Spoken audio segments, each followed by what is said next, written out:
The easiest thing I've done was to get out from under the labels and to live the life that I live. The most difficult thing I've ever done was to believe that I can do it.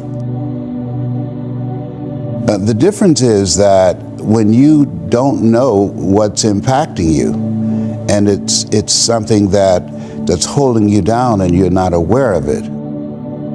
There are things that when you, in my situation, when you live in a dominant culture that is designed to destroy your sense of self and your belief in yourself, and you have to learn ways in which you can begin to connect with this power that you have within yourself to handle where you are. The key is to be constantly in a perpetual process of discovering the truth of who you are and fighting constantly to look for ways in which you can escape the inner conversation. Between ages 0 and 5, we determine what's available to us and what's not available to us. And so that was a defining moment. I knew there are certain things I could not do, certain places I could not go. They used to have signs on Miami Beach that said, Jews, dogs, and coloreds not allowed. And so now you have to operate within the constraints of the dominant society and the things that they've created for you. And it's a challenge to see yourself beyond that and to work to get outside of that even after those laws have changed, because that has become so much a part of you. You unconsciously operate within the parameters of what has been put in place. Like you're driving on the expressway, the 405, and you'll get off on an exit that you weren't going in that direction, but you unconsciously did it because you've done it so many times that many people, because they're not making a conscious, deliberate, determined effort to think outside of what life has thrown at them, they end up doing the same thing over and over and over again. Einstein said that thinking that has brought me this far has created some problems that this thinking can't solve.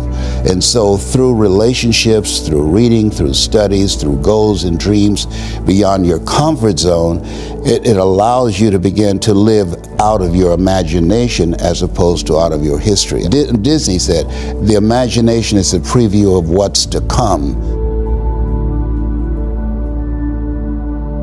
They have to expose themselves to something that will give them a different vision of themselves. And in addition to that, they have to put themselves in a community of what I call OQP, only quality people. A gentleman who dramatically transformed my life, I was a junior at Booker T. Washington High School in Miami, Florida, and I went in his class looking for another friend, and he said, go to the board and work this problem out for me. I said, sir, I can't do that. He said, why not? I said, I'm not one of your students. He said, do it anyhow. And the other kids started laughing, saying, he's Leslie, he's DT. And he said, what's DT? His brother is smart, but he's the dumb twin. And I said, I am, sir. And he came from behind his desk and he pointed at me. He said, don't you ever say that again. Someone's opinion of you does not have to become your reality. And he taught me 3 things. He said, if you want to become successful in life, young man, he said, number 1, you got to change your mindset. He said, you don't get in life what you want, you get in life what you are. Number 2, practice OQP, only quality people. You earn within $2,000 to $3,000 of your closest friends. I found that out. I left all my broke friends. I said, y'all gotta go. Because I used to be so broke, I'd pass the bank and trip the alarm, you know? And the 3rd thing he said, develop your communication skills, because once you open your mouth, you tell the world who you are. He said, those are 3 major things that you want to work on that will liberate you from living in Liberty City, living in poverty in Overtown. It will help to escape out of where you are right now, because I see you watching me and I know you want more. I can see the hunger in your eyes. You get hungry by finding something that's you. I believe that all of us are born unique, but most of us die copies. You got to find out what is it that turns you on, what resonates with you. One of the things that I realized and what allowed me to become successful as a speaker, the speaking industry has been hijacked by people who speak to sell, and it's okay to do that and make money. I speak to change lives because somebody spoke and changed my life. So this is my passion. This is my drive. This is something that I feel in my heart. And so the key to that hunger-driven life is a heart-centered life. I didn't do what I'm doing for years because of my programming, because of the culture in which I was raised in. I would see other people with degrees and PhDs and MBAs and credentials I don't have, and I convinced myself I couldn't do it. But Mr. Washington, on that day, we became friends, and he taught me not only someone's opinion of you does not have to determine your reality. He said that you have to work on yourself and you have to have an unstoppable attitude, and no excuse is acceptable, and you got to make it a priority, a non-negotiable in your life, and hold a constant vision of what it is you want to achieve. See it accomplished and go all out. Find a way to win. In spite of the setbacks, in spite of the disappointments, in spite of your failures. I tell people when I'm giving presentations, you will fail your way to success. I have a saying is life knocks you down, try and land on your back, because if you can look up, you can get up. And so those experiences of going after goals that's beyond your comfort zone, and having relationships that will challenge you, and surrounding yourself with coaches and mentors who can take you to a place within yourself that you can't go by yourself because you can't read the label when you're locked in the box.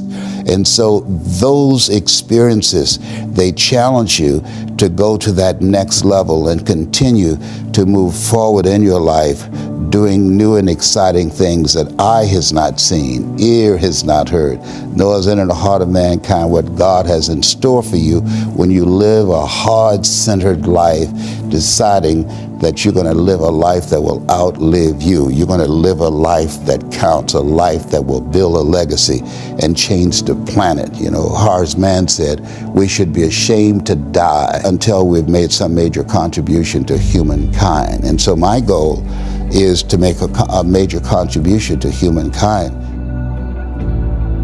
Every day when I get up, my mindset is, what is it that I can do to touch and impact somebody's life today? What is it? What does that look like? Don't live the life that has been given you by the people that's around you. That Sidney Poitier wrote a book called The Measure of a Man. And he said, when you go for a walk with someone, something happens without being spoken. He said, either you adjust to their pace or they adjust to your pace. Whose pace have you adjusted to? And so there are things that we pick up and we think that they're our choices, but they're the choices that we've been programmed by life to do. When we leave our homes in the morning, we're bombarded with over 6,000 advertising hits through Facebook, through Twitter, through Instagram, through television, through our phones and through our communities, and through the computers. And so all of these things are impacting us every day. So if you don't have a program for your mind, then your mind is going to be programmed, and you'll find yourself doing things that you did not know, and that they affected you, that they, through marketing techniques and strategies, that they will create a thirst within you. I came up in an era that said if you built the best mousetrap, the world will be the path to your door.